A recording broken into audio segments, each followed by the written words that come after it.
el príncipe de los predicadores, Charles Spurgeon. Narrado por Samuel Andrés Chaparro Sandoval.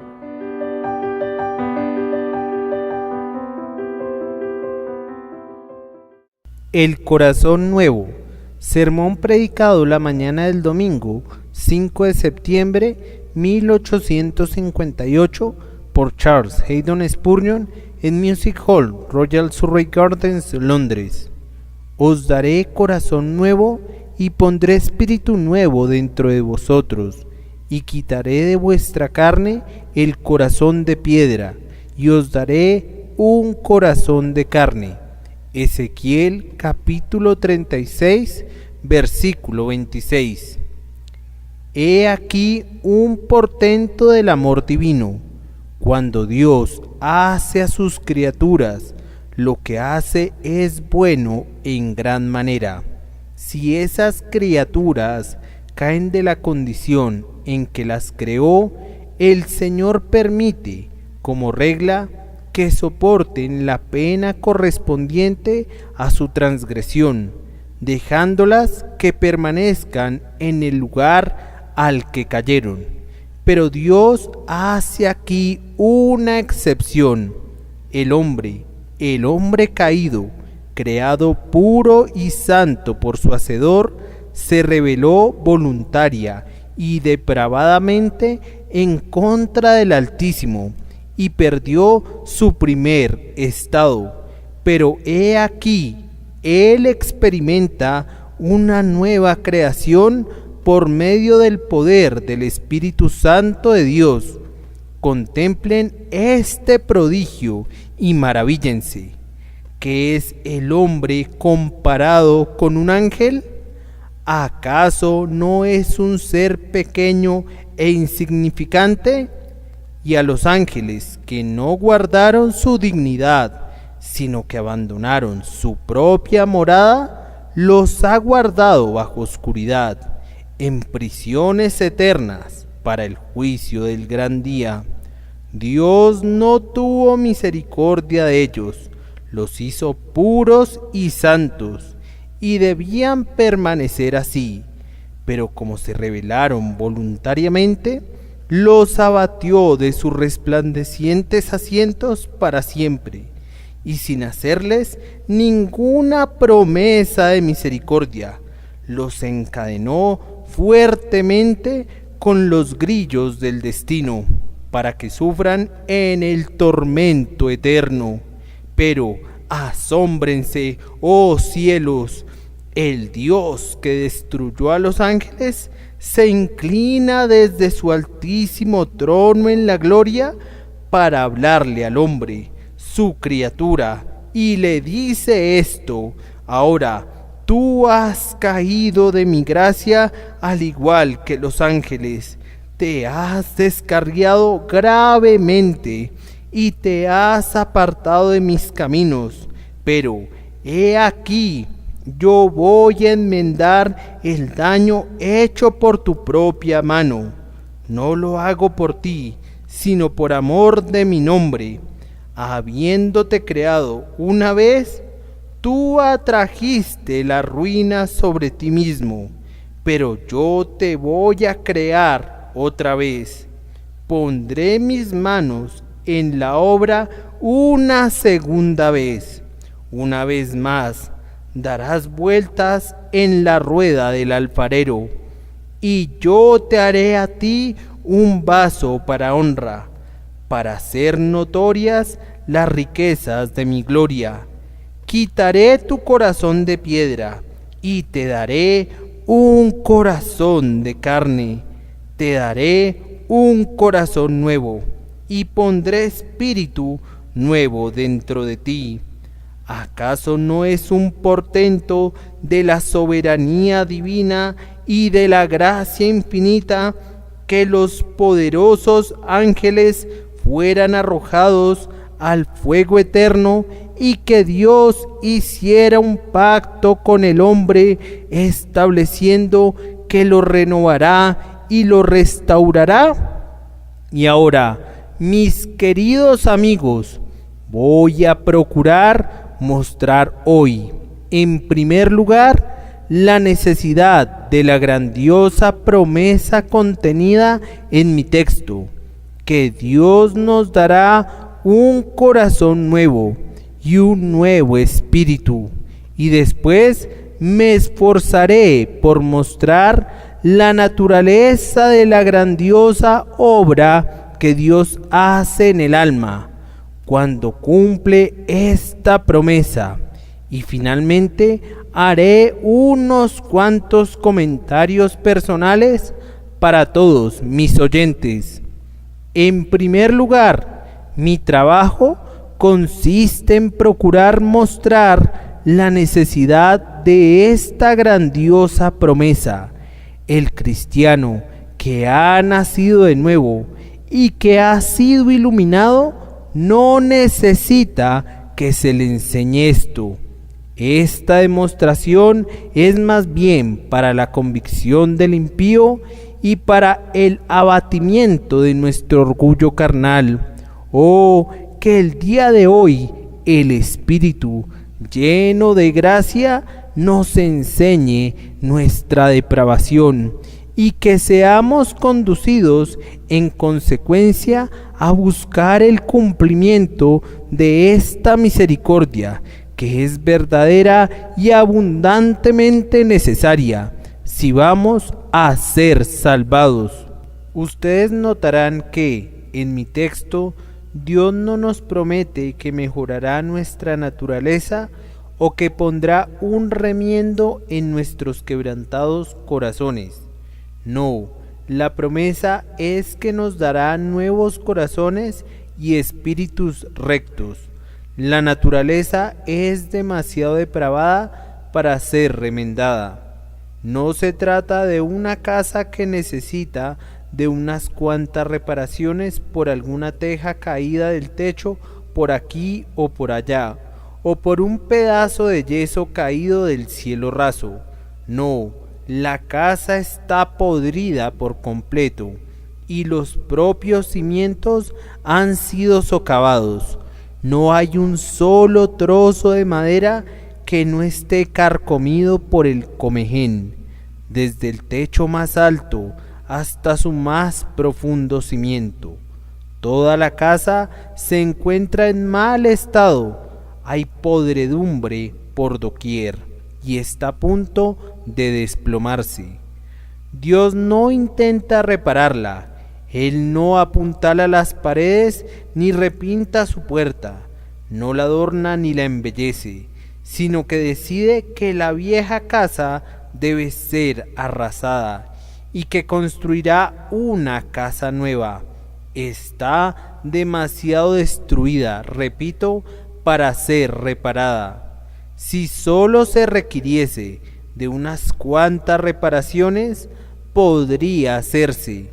Si únicamente una o dos ruedas de ese grandioso ente llamado naturaleza humana estuvieran descompuestas, entonces su autor podría componerlas. Podría reemplazar los dientes rotos de la rueda o sustituir toda la rueda y la máquina quedaría como nueva. Pero no, toda ella es irreparable. No hay una sola palanca que no esté rota, ningún eje que no esté torcido y ni una sola rueda que pueda mover a las demás. Toda la cabeza está enferma y todo el corazón desfalleciente. La planta del pie hasta la coronilla de la cabeza, por todas partes se encuentran heridas y magulladuras y llagas putrefactas. Por lo tanto, el Señor no intenta la reparación de estos seres, sino que les dice: les daré corazón nuevo y pondré espíritu nuevo dentro de vosotros, y quitaré de vuestra carne el corazón de piedra.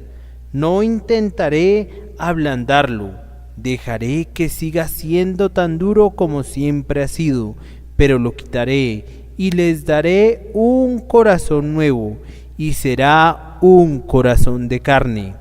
Ahora voy a esforzarme para demostrar que Dios es reconocido justo en esto y que hay una abrumadora necesidad de que lo haga así. Pues en primer lugar, si ustedes consideran lo que ha sido la naturaleza humana y lo que es, no les tomará mucho tiempo concluir: en verdad es un caso desahuciado. Entonces consideren por un momento cuán depravada es la naturaleza humana, recordando cuán mal ha tratado a su Dios. William Huntington dice en su autobiografía que una de las sensaciones más agudas de dolor que sintió después de que fue revivido por la gracia divina fue que sintió mucha conmiseración por Dios. No creo haber encontrado una descripción igual en ninguna otra parte, pero es muy expresiva, aunque yo preferiría usar la palabra empatía para con Dios y dolor por el maltrato que ha recibido. Amigos míos, hay muchas personas que son olvidadas, que son despreciadas, que son pisoteadas por sus semejantes, pero nunca hubo un hombre que fuera tan despreciado como el Dios eterno lo ha sido. Muchos hombres han sido calumniados e insultados, pero nunca nadie fue tan insultado como Dios lo ha sido. Muchos han sido tratados cruel e ingratamente, pero nunca nadie fue tratado como nuestro Señor ha sido tratado. Recordemos nuestra vida pasada, cuán ingratos hemos sido con Él, cómo Él nos dio el ser. La primera expresión de nuestros labios debió ser una palabra de alabanza. Y mientras estemos aquí, es nuestro deber cantar perpetuamente a su gloria. Pero en vez de eso, desde nuestro nacimiento hemos hablado falsedad, mentira e impiedad, y desde entonces hemos venido haciendo lo mismo. Nunca hemos reconocido sus misericordias, llevando a su pecho gratitud y agradecimiento. Sus beneficios se quedan en el olvido, sin que reciban ningún aleluya de reconocimiento por causa de nuestra desidia para con el Altísimo, que nos persuade que se ha olvidado enteramente de nosotros, por lo que también procuramos olvidarlo a Él.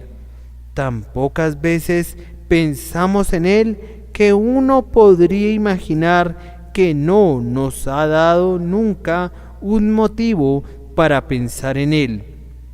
Addison dijo: cuando todas tus misericordias, oh mi Dios, son inspeccionadas por mi alma resucitada, arrobado en esa visión, quedo absorto en el asombro, en el amor y en la alabanza. Pero creo que si miramos nuestro pasado con el ojo de la penitencia, quedaremos sumidos en el asombro, en la vergüenza y el dolor, pues nuestro clamor será: ¿cómo pude haber maltratado a un amigo tan bueno? He tenido un benefactor lleno de gracia y he sido muy mal agradecido con él. He tenido un padre muy devoto, pero nunca le he dado un abrazo. ¿Cómo es posible que no le haya dado un beso en señal de mi gratitud afectuosa? ¿Cómo es posible que no haya estudiado la forma de hacerle saber que estaba consciente de su bondad y que sentía en mi pecho un agradecido reconocimiento por su amor? peor aún, no solamente hemos sido olvidadizos en cuanto a Él, sino que nos hemos rebelado en su contra, hemos arremetido contra el Altísimo, odiamos cualquier cosa relacionada con Dios, hemos despreciado a su pueblo, lo hemos llamado mojigato, hipócrita y metodista. Hemos menospreciado su día de reposo. Él lo apartó para nuestro bien y tomamos ese día para dedicarlo a nuestro propio placer y a nuestras propias actividades, en vez de consagrarlo a Él. Él nos dio un libro en señal de amor y quiere que lo leamos, pues está lleno de amor a nosotros, pero lo hemos mantenido cerrado permanentemente, de tal forma que hasta las arañas han tejido sus nidos en sus hojas. Él abrió una casa de oración y nos ha ordenado que asistamos, pues allí Él se encontraría con nosotros y hablaría con nosotros desde el propiciatorio. Pero a menudo hemos preferido el teatro a la casa de Dios y preferimos escuchar cualquier otro sonido a la voz que nos habla desde el cielo. Ah, amigos míos, repito que nunca ha habido un hombre, inclusive entre los peores hombres, que haya sido tan maltratado por sus compañeros como Dios ha sido maltratado por el hombre. Y sin embargo, mientras los hombres le maltratan, Él ha continuado bendiciéndoles. Él sopla en su nariz aliento de vida, incluso cuando el hombre está maldiciéndole. Él le da su alimento mientras el hombre gasta el vigor de su cuerpo en una guerra en contra del Altísimo. Y en el propio día de guardar, cuando quebranta su mandamiento y gasta el día en sus propias lascivias, es Él quien da luz a nuestros ojos, aire a nuestros pulmones y fortaleza a nuestros nervios y músculos. Él los ha estado bendiciendo incluso cuando ustedes le han estado maldiciendo. Oh, es una gran misericordia que Él sea Dios y no cambie, pues de lo contrario, nosotros, hijos de Jacob, habríamos sido consumidos desde hace mucho tiempo y con toda justicia. Pueden imaginar, si quieren, a una pobre criatura agonizando en su zanja. Yo espero que esto no ocurra en nuestro país, pero tal cosa podría ocurrir de la misma manera que un hombre que había sido rico súbitamente se volvió pobre y todos sus amigos le abandonaron. Él les pidió pan, pero nadie quiso ayudarle, hasta que por fin, sin ningún harapo que le cubriera, su pobre cuerpo perdió su vida en una zanja. Esto, creo yo, es el colmo de la desidia humana para con sus semejantes. Pero Jesucristo, el Hijo de Dios, fue tratado peor que esto.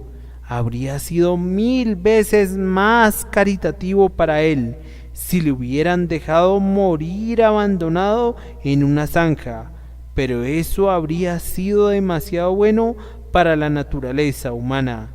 Él debía conocer lo peor, y por eso Dios permitió que la naturaleza humana tomara a Cristo y lo clavara en el madero.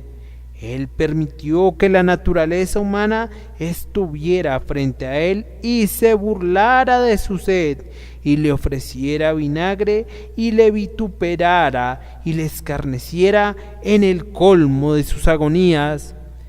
Permitió a la naturaleza humana que lo convirtiera en su burla y su desprecio, y que se quedara mirando con los ojos lascivos y crueles su cuerpo desguarnecido y desnudo. ¡Oh, qué vergüenza para la humanidad! Nunca ninguna criatura alguna pudo haber sido peor que el hombre.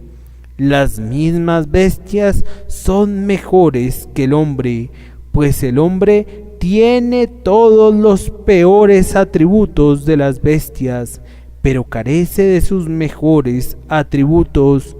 Tiene toda la fiereza del león, pero no tiene su nobleza. Tiene la terquedad del asno sin su paciencia. Tiene toda la guía voraz del lobo sin su sabiduría que le conduce a evitar la trampa. Es un buitre rapaz, pero nunca se queda satisfecho.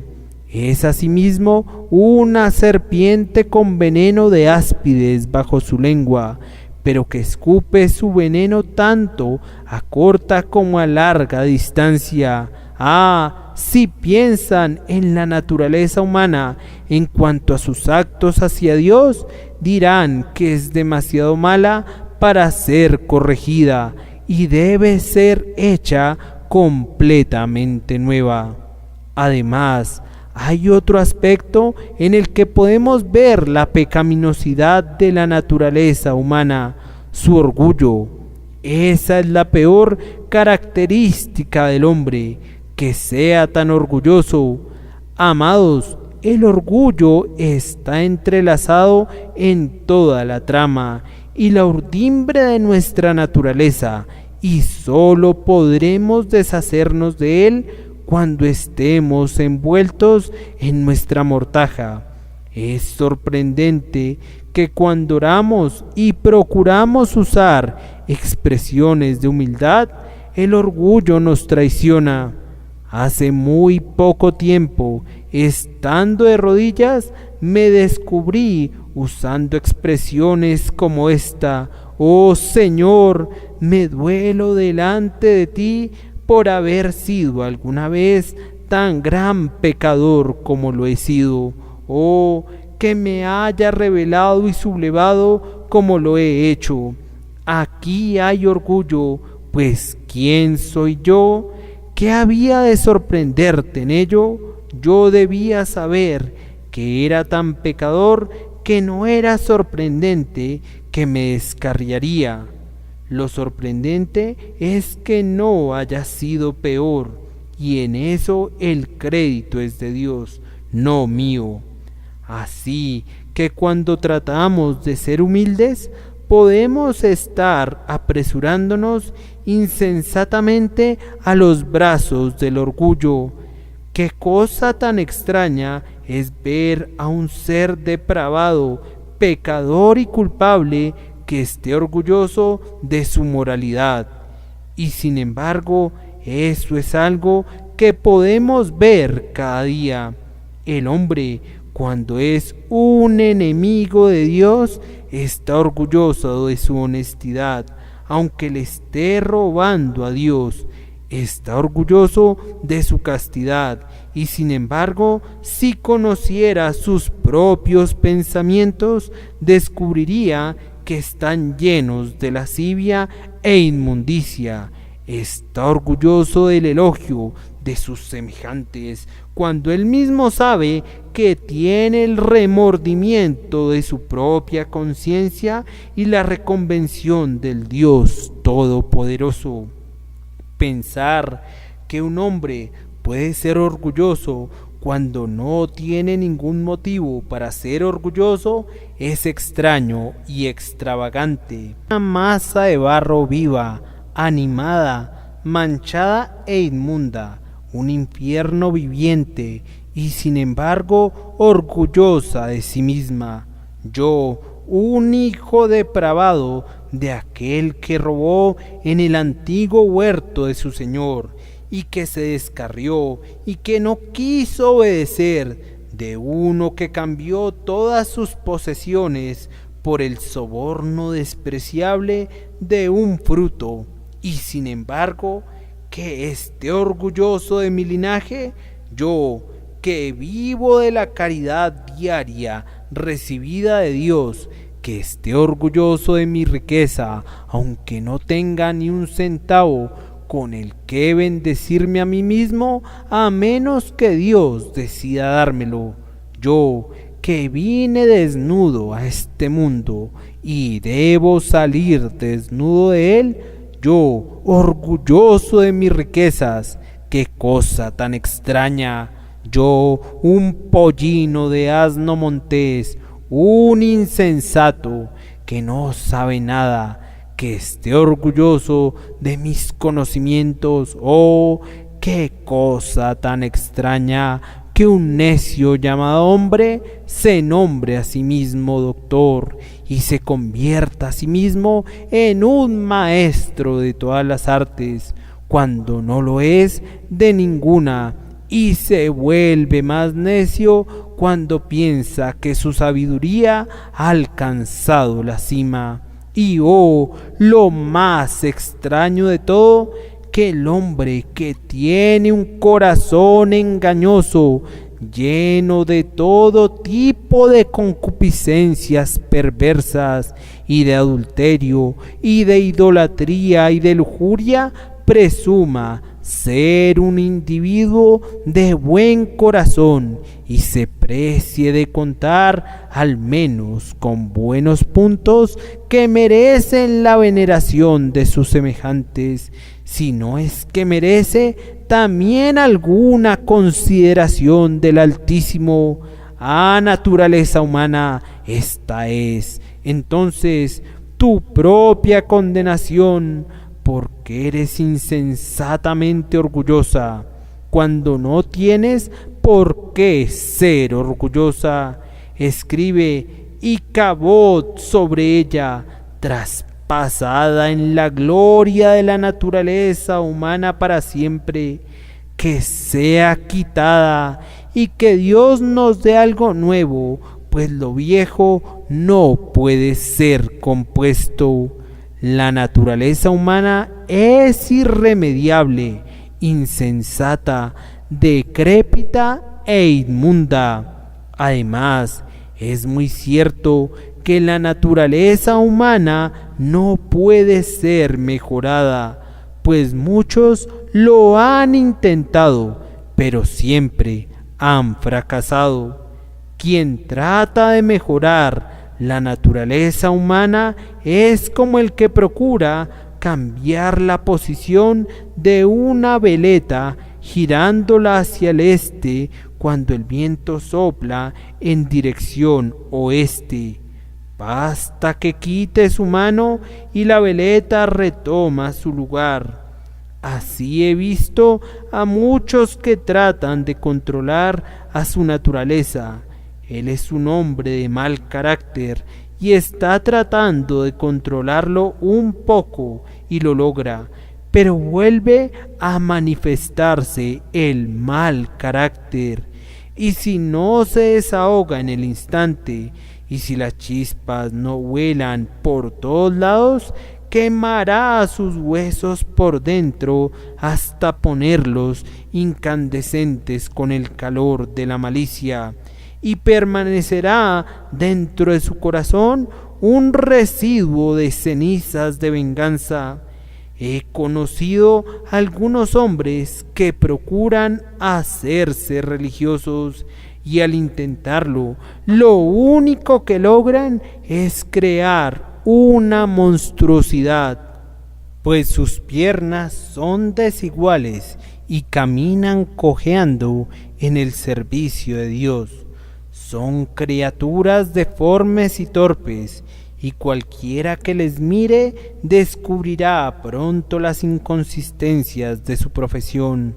Oh, afirmamos que en vano ese hombre tratará de aparentar ser blanco, como es imposible que el etíope mude su piel para que sea blanca, aplicándole cosméticos, y en vano trataría el leopardo de mudar sus manchas.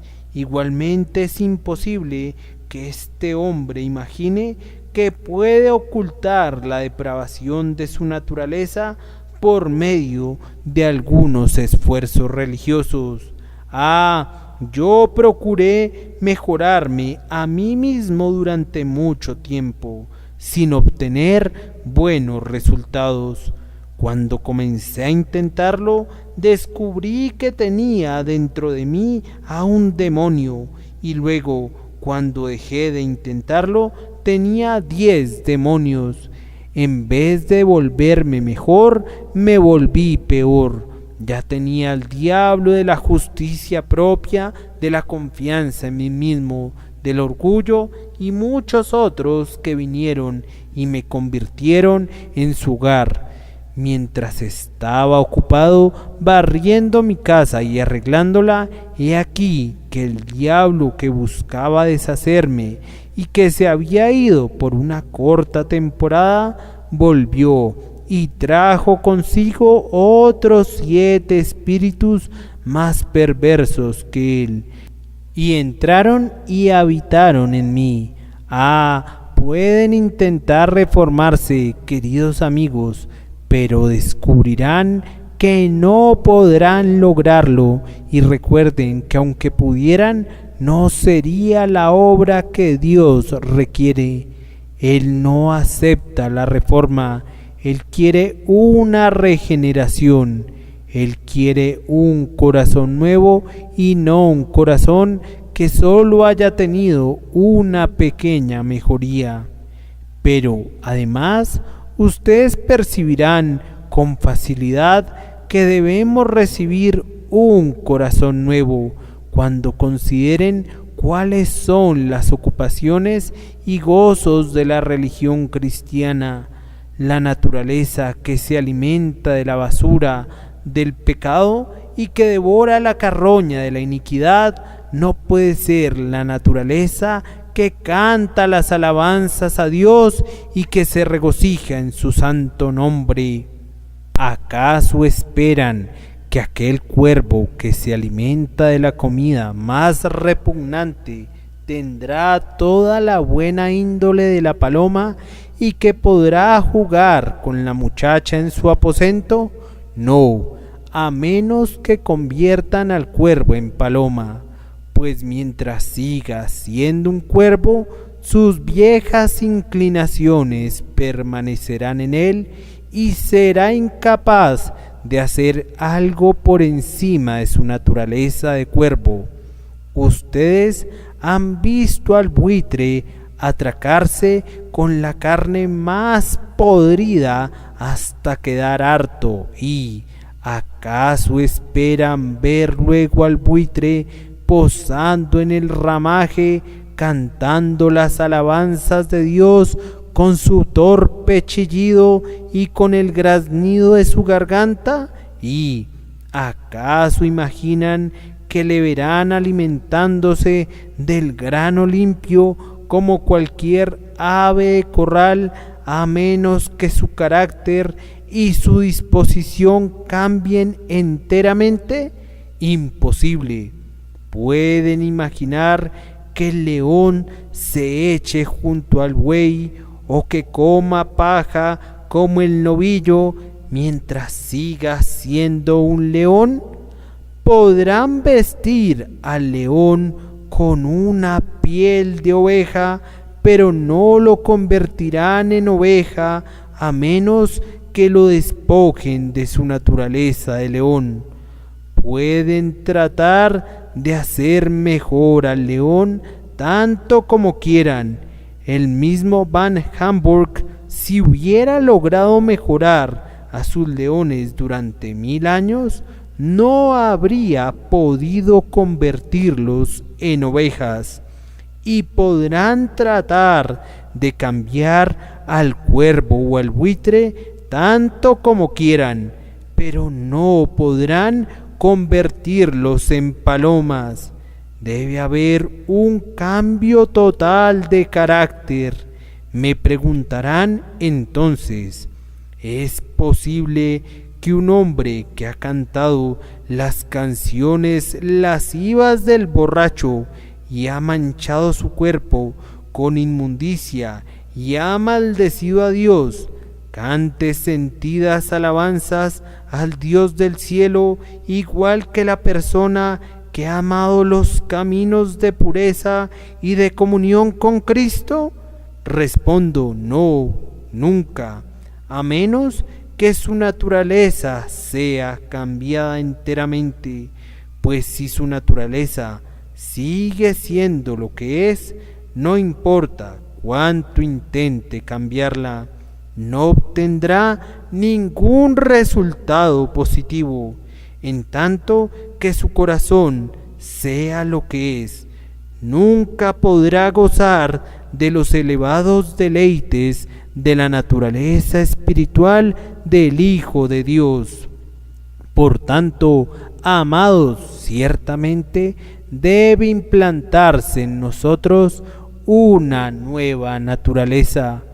Voy a agregar algo más para concluir con este punto.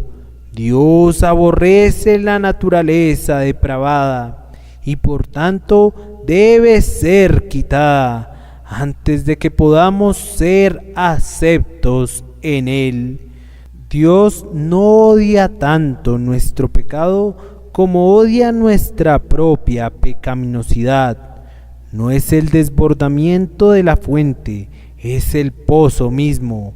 No es la flecha arrojada por el arco de nuestra depravación, es el propio brazo que sostiene el arco del pecado y el motivo que dispara la flecha contra Dios. El Señor está airado no solo contra nuestros actos manifiestos, sino contra la naturaleza que dicta esos actos. Dios no es miope y no solo mira la superficie, Él mira el origen y la fuente. Él dice, en vano será que traten de alcanzar buenos frutos si el árbol sigue siendo malo. En vano será que procuren limpiar el agua, en tanto que la fuente misma permanezca contaminada. Dios está airado con el corazón del hombre. Él odia la naturaleza depravada del hombre y la quitará y la limpiará a fondo antes de que admita al hombre a la comunión con Él, a la dulce comunión del paraíso. Hay por tanto una necesidad de una naturaleza nueva y debemos recibirla, pues de lo contrario nunca podremos ver su rostro con aceptación.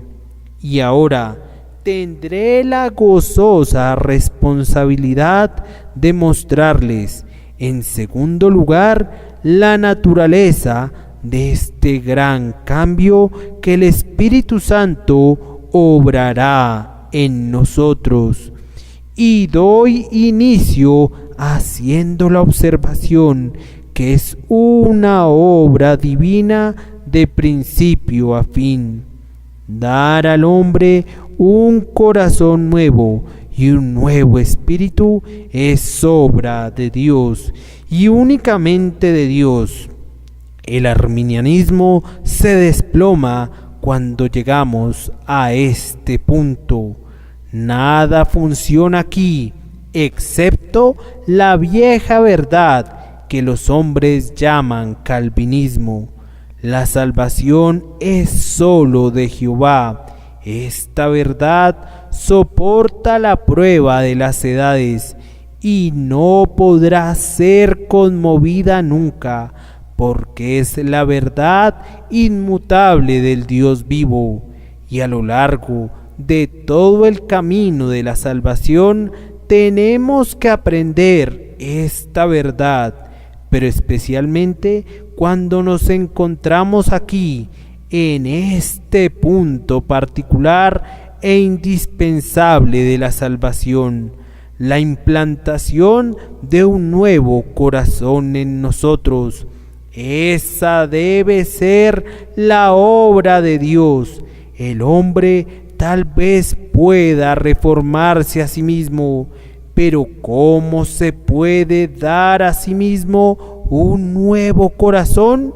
No necesito abundar en este pensamiento, pues comprenderán al instante que la misma naturaleza del cambio y los términos en que ese cambio es mencionado aquí lo ponen fuera del alcance del hombre. ¿Cómo puede el hombre ponerse un nuevo corazón, ya que siendo el corazón el poder motor de toda la vida, debe ejercitarse a sí mismo antes de que pueda hacer alguna otra cosa?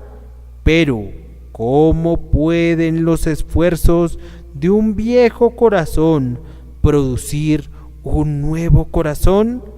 ¿Pueden imaginar por un momento un árbol con un corazón podrido que por su propia energía vital se dé un joven corazón nuevo? No se puede suponer tal cosa.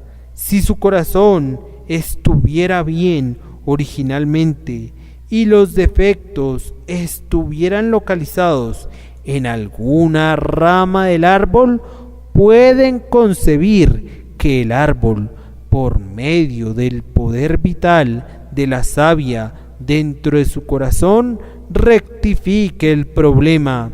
Sabemos de algún tipo de insectos que pierden sus miembros y por su poder vital son capaces de recuperarlos de nuevo. Pero quiten el asiento del poder vital, el corazón, y ¿qué poder hay que pueda con alguna posibilidad rectificarlo, a menos que sea un poder externo, de hecho un poder de lo alto?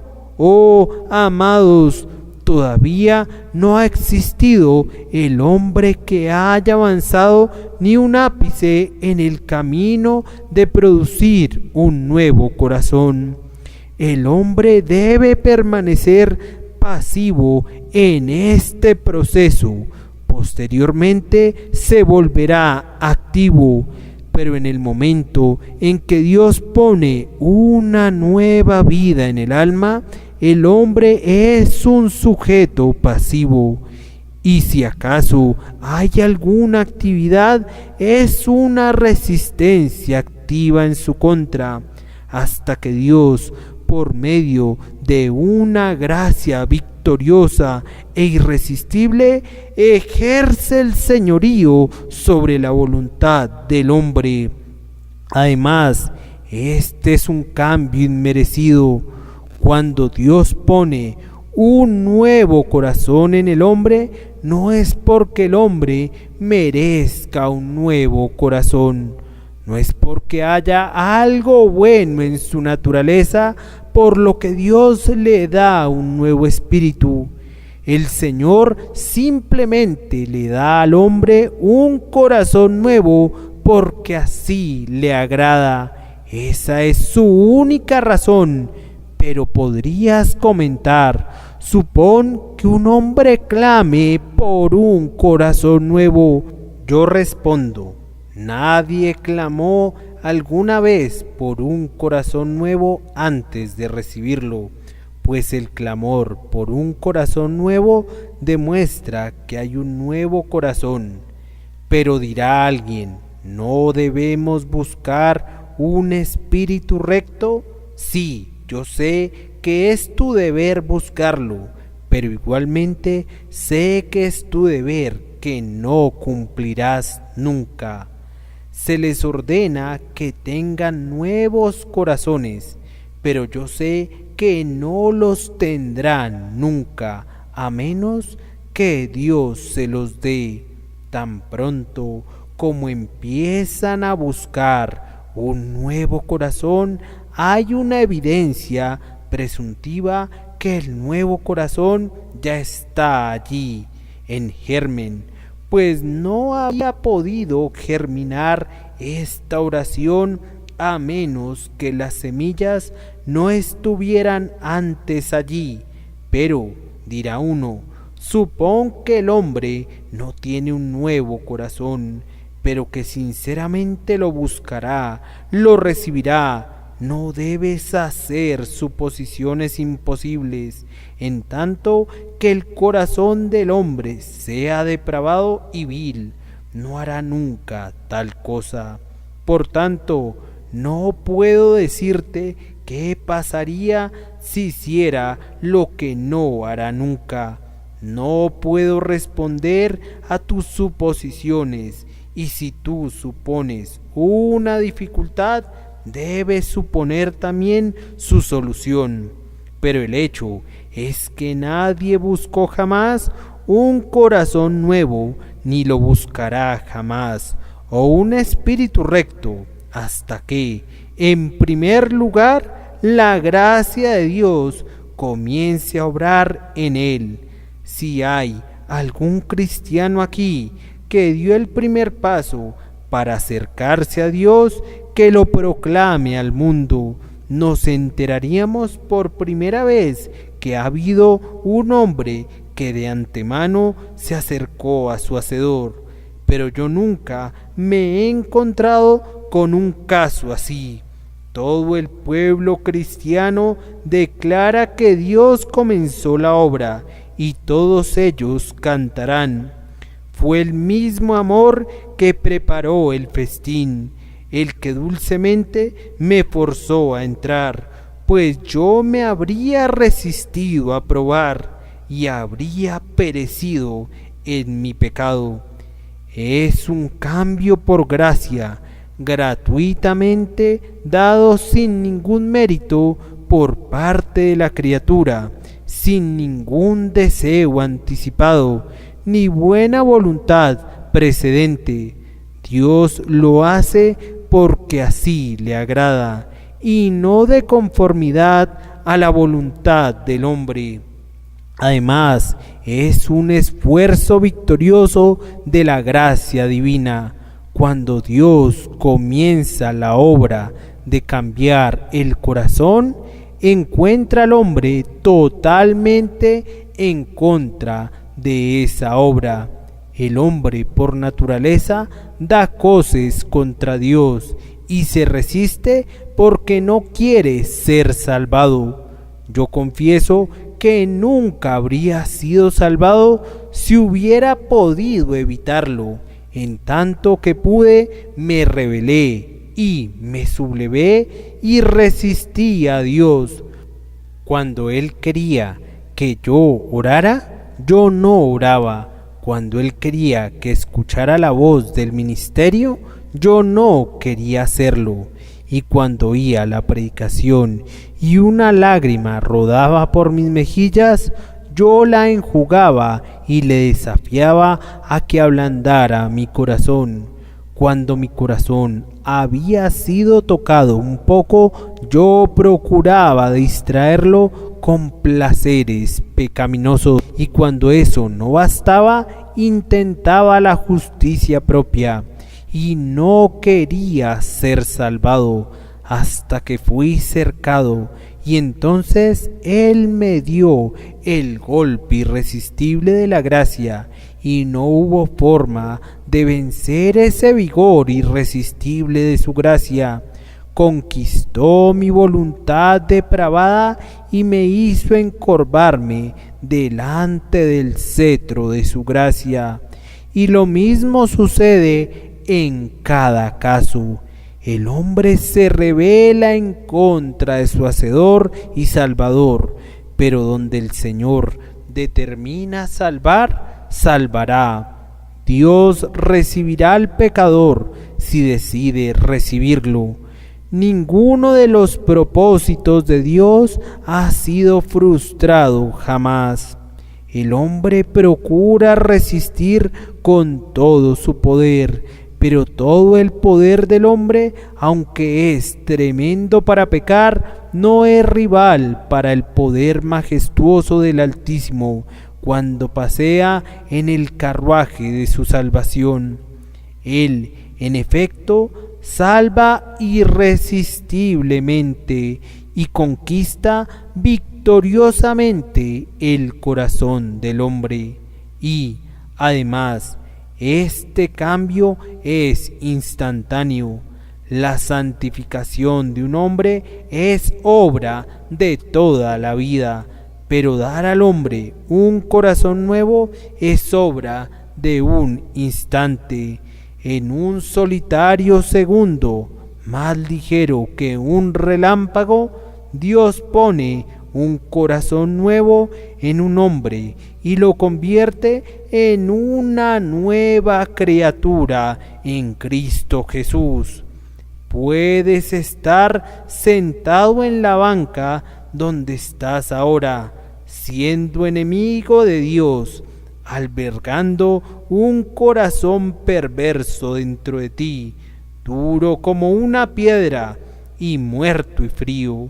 Pero si el Señor así lo quiere, la chispa de la vida caerá en tu alma y en ese momento comenzarás a temblar, comenzarás a sentir, confesarás tu pecado y acudirás a Cristo en busca de misericordia.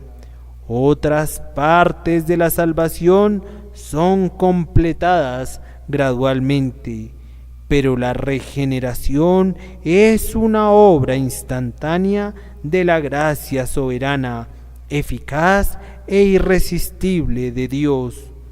Ahora nosotros tenemos en este tema un grandioso campo de esperanza y de aliento para los pecadores más viles. Queridos oyentes, permítanme dirigirme a ustedes muy afectuosamente. Hay algunos de ustedes que están buscando misericordia. Por muchos días han estado orando en secreto y sus rodillas ya les duelen por la insistencia de su intercesión.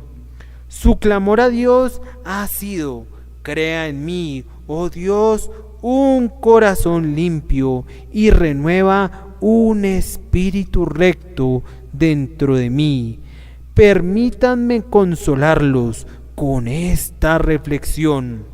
Su oración ya ha sido escuchada. Ustedes tienen un nuevo corazón y espíritu recto.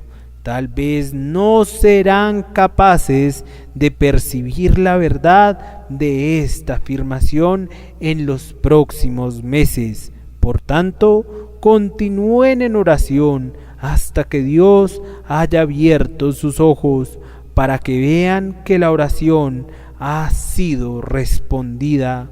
Pero pueden estar seguros que ya ha sido respondida.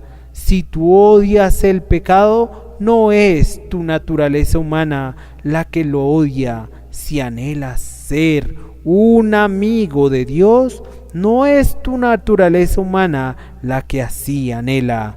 Si deseas ser salvado por Cristo, no es tu naturaleza humana la que lo desea. Si tú ansías sin estipulaciones de tu Padre, si tú quieres hoy que Cristo te haga suyo, que te preserve y te guarde en la vida y en la muerte, si estás deseoso de vivir para servirle y si fuese necesario, listo también a morir por su honor, eso no proviene de tu naturaleza humana, es obra de la gracia divina. Ya hay algo bueno en ti. El Señor ha comenzado una buena obra en tu corazón y Él la perfeccionará hasta el fin. Todos estos sentimientos tuyos son mucho más de lo que tú pudiste haber alcanzado por ti mismo. Dios te ha ayudado a subir los peldaños de esta divina escalera de gracia, y tan cierto como te ha ayudado a subir todos estos escalones, te seguirá llevando hasta la cima, hasta que te tome en los brazos de su amor en la gloria eterna. Hay otras personas, sin embargo, que no han experimentado eso, sino que han sido conducidas a la desesperación. El diablo les ha dicho que no pueden ser salvadas. Han sido demasiado culpables, demasiado viles. Cualquier otra persona en el mundo podría encontrar misericordia, pero no tú, pues tú no mereces ser salvado. Escúchame, entonces, querido amigo, ¿acaso no he intentado dejar tan claro como la luz del sol a lo largo de todo este servicio que Dios no salva nunca a un hombre en razón de lo que es, ni que comienza ni perfecciona su obra en nosotros porque haya algo bueno en nosotros? El peor pecador es precisamente tan susceptible de recibir la misericordia divina como el que peca menos. El que ha sido un cabecilla del crimen, repito, es tan buen candidato para la gracia soberana de Dios como quien ha sido un modelo de moralidad. Dios no necesita nada de nosotros. No ocurre como con el labrador, que no desea arar todo el día sobre las rocas, ni coloca sus caballos sobre la arena para comenzar a trabajar. Él busca un terreno fértil, pero Dios no lo hace así. Él comenzará a trabajar sobre el terreno rocoso y golpeará ese corazón de piedra que tienes hasta que se convierta en el limo negro y fértil del dolor penitencial, y luego esparcirá la semilla viva en ese limo hasta que produzca fruto a 100 por 1. Pero para comenzar su obra, Él no necesita nada de ti. Puede tomarte siendo un ladrón, un borracho, una ramera o lo que seas.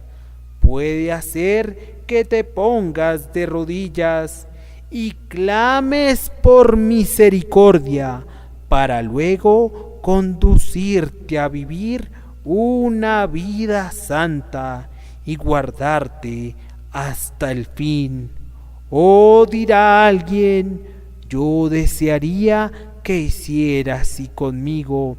Entonces, bien, alma, si ese es un deseo verdadero, lo hará. Si tú deseas en este día ser salvo, nunca habrá un Dios renuente allí donde hay un pecador dispuesto. Pecador, si tú quieres ser salvado, Dios no quiere la muerte de nadie, sino más bien que te arrepientas. Y tú estás libremente invitado hoy para que vuelvas tus ojos a la cruz de Cristo. Jesucristo ha cargado con los pecados de los hombres y ha llevado sus aflicciones. Se te pide que mires allí y confíes allí, simple y sencillamente. Entonces tú eres salvo. El simple deseo, si es sincero, muestra que Dios te ha estado engendrando de nuevo a una esperanza viva.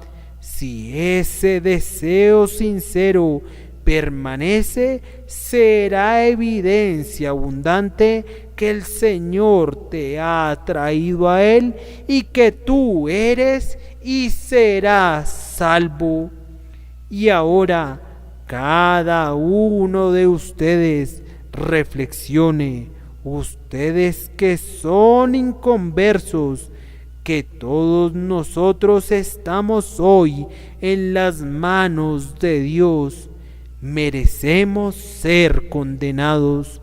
Si Dios nos condena, no se escuchará ni una sola palabra en contra de su decisión.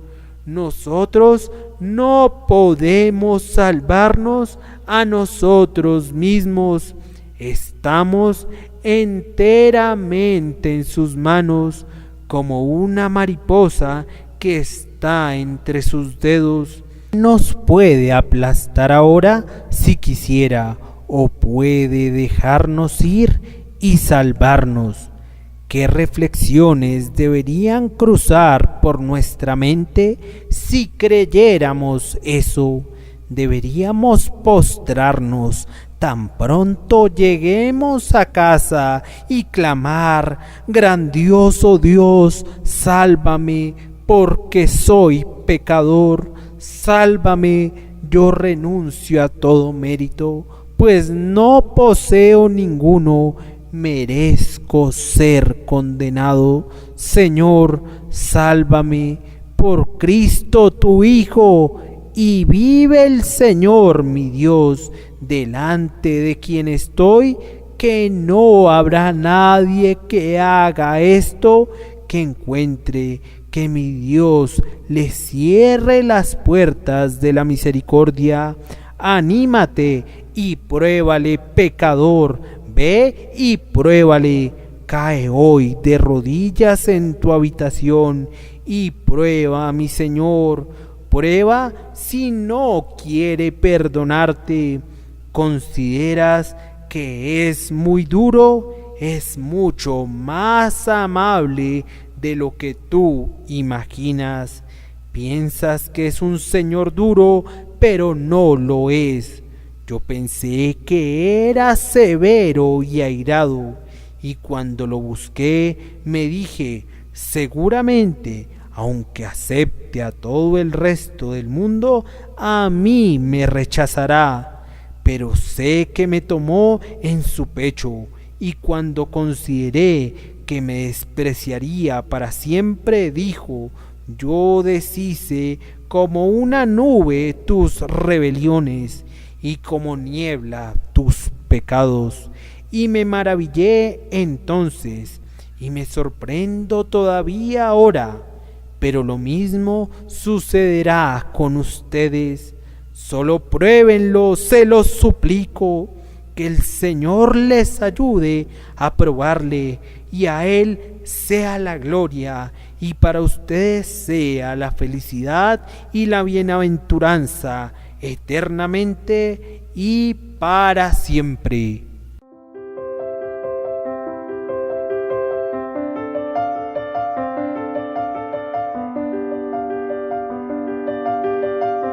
El príncipe de los predicadores, Charles Spurgeon. Narrado por Samuel Andrés Chaparro Sandoval.